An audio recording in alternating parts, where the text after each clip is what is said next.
Get ready, because today we're going to talk about the biggest world-building mistakes and how to fix them. By the way, my name is Brandon McNulty. I'm the author of The Half Murders, and welcome to my writing channel. A lot of people think that world-building only applies to sci-fi and fantasy stories, but that couldn't be further from the truth. No matter what type of story you're telling, world-building is a key element. For that reason, today we're going to talk about some of the biggest world-building mistakes that writers make, and we'll look at practical advice for addressing these issues. First off, just so we're all on the same page, let's briefly cover the three key components of world-building. The first one is setting. This is when and where the story takes place. It might be in Westeros during the reign of Joffrey Baratheon, it might be long ago in a galaxy far, far away, or it might be 1990s Manhattan. Whatever it is, setting is the stage upon which the story is performed. And a good setting not only provides a backdrop, but it also plays an active role in influencing the story. Second component is lore. This is the histories, traditions, and knowledge that are passed down within a story world. If something happened in the past and shaped the world, that's lore. The great thing about lore is that it can make your world feel larger than it actually is. Drop one little piece of info and it goes off like a bomb within your audience's mind, allowing them to imagine all sorts of events and people that existed before the current story. Finally, the third component is society. This includes the world's population, power structures, cultural expectations, economy, etc. In other words, it's everything that organizes the world and the people within it. Fictional societies result from the setting and lore, and a society can often serve as an opponent for your characters. Now let's look at the 5 worst world-building mistakes that writers make. What I'm going to do, I'm going to explain what each mistake is, then I'll explain how to fix it. First mistake is half-baked worlds. This is when a story world is carelessly or lazily designed. It's often the result of failing to connect or develop ideas. It might be poorly balanced, meaning that the world doesn't add up in terms of its rules or structuring. The world may have surface appeal, meaning it may showcase some cool ideas, but it lacks substance, cohesiveness, and/or logic, and all of this hurts the story's believability. Now for the fix here, nobody wants to hear it, but you need to do the necessary legwork to make the world believable. I'm not saying you have to craft it down to the last detail, but figure out the important facts and make sure they add up. Ask yourself, who holds power in this world? How is that power dispersed? How does that power affect your main character? Then ask about how the society is organized. What rules are in place? What happens if people break those rules? How does society maintain order? Think about money. How do people put food on their tables? What jobs do they have? Often the setting will determine which jobs are available, so ask yourself, is there anything special about this setting?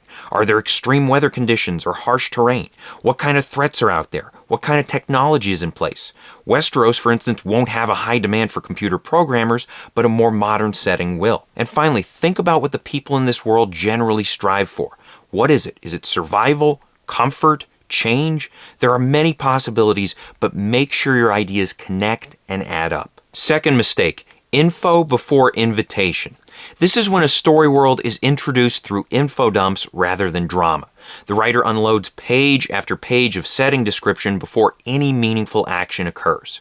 It usually happens at the beginning of a story, but it can happen anytime a new location is introduced. And the problem is that there's too much emphasis on world details and not enough emphasis on characters and the actions they take. And ultimately, this kills the story's pacing and accessibility. The fix here is to invite the audience into the story world rather than rattling off details they have no reason to care about. If you introduce characters and plot events along with the story world, that gives us more to engage with. Once we connect with a character, their universe naturally becomes interesting. If we see people trying to change the world, we become curious about the lore that led to its current state. Simply put, if we care about the characters, we'll care about the world and want to know more about it. Then that's the time to info dump. Not at the start, but when audiences have a reason to want more information. Third mistake, sensory deprivation. This means that a story world lacks sensory details. It fails to engage the 5 senses. Oftentimes writers will focus on what we can see, and there might be occasional sounds, but people tend to neglect what can be felt, smelled, or tasted. As a result, the setting feels bland and one-dimensional, and audiences struggle to connect with or stay grounded in the story world. The fix here is simple.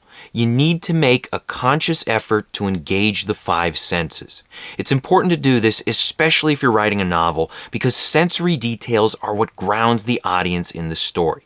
Sights and sounds typically come easy, but challenge yourself to have characters feel the temperature in the room, or notice how uncomfortable they are when walking in high heels or sitting on a wooden bar stool. Then aim to include a smell on every third page, or a taste on every fifth page, even if it's just a nasty taste in their mouth, or the flavor from their most recent meal. The better the job you do hitting the five senses, the stronger the setting will be. Even if you're writing for a visual medium like film, there are still ways to convey what can be felt, smelled, or tasted. Sometimes colorful dialogue or a powerful image can hammer home those senses. If you're struggling to think of ways to incorporate the different senses, let's work with a basic example. We'll say we're writing about a character engaging with a waterfall. Now, a bad writer would only describe what the place looks like. The shapes, the colors, you get the idea.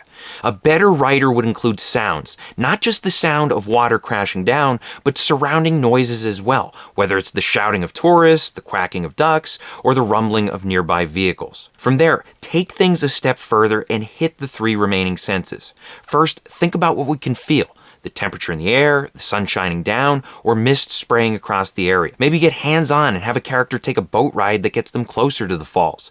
As they approach, they'll smell the damp air, and if the mist is thick enough, they'll taste a mouthful of river water. Now, if we really want to get up close and personal, have the character stand near or under the falls. That way they'll get soaked or even pushed around by the wind coming from a nearby cave. Fourth mistake, static worlds. These are worlds that are inactive and boring. Instead of impacting the characters or the plot, these worlds just hang around as lifeless backdrops.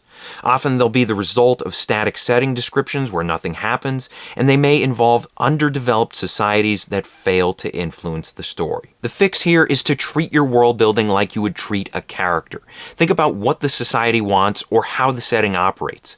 Look for opportunities to make the world more active. Allow it to come alive, even if that means something simple, like having the wind shake the trees or having small animals roaming around. Ideally, you want your setting and society to create obstacles for your heroes to overcome. A snowstorm can make a journey interesting, and the society's rules can pressure characters in unique ways and force them to find creative solutions. Also, remember that the world can be an ally or tool that characters can use. Sometimes a building can provide cover, or nearby terrain can offer an advantage during a duel. Even the history of your story world can be active, especially if it motivates characters to take action, get revenge, etc. Finally, the fifth mistake is irrelevant details. This is what happens when a writer knows everything about their world, but doesn't know when to stop pouring out info during the story. This often happens when writers spend a lot of time developing their world before the actual drafting process starts, and then they end up showing off by providing unnecessary details or lore. Those details overpower the story and rip the spotlight away from the characters and central plot, and when this happens, it makes the narrative feel bloated and unfocused. Now, the fix is to identify your protagonist and main plot and decide what world-building details are necessary to them. If some aspect of the setting or lore will have a major impact on the plot, then by all means devote time to it. But if certain info isn't going to have big time impact, limit the amount of attention you give it. Either have a character mention it in passing or leave it out altogether. For example, when Obi-Wan and Luke discuss the Clone Wars, that brief exchange does a lot of heavy lifting from a world-building perspective. It works well, but if they rambled on and on about the specific events of the war, it would sidetrack us from the real story. Remember, less is more when it comes to integrating your world building. You can explain everything about how a secret organization operates, or you can make your audience curious by dropping little clues along the way. Usually, curiosity is the writer's ally in this case, and that's something to consider as you draft your stories. So I hope this helps. Question of the day: what world building issue do you struggle with most?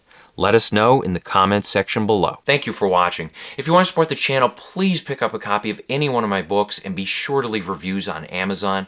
The Half Murders is great if you like horror stories. It's about a woman and her daughter who enter a haunted house. They get chopped in half, and for them, the nightmare is only beginning.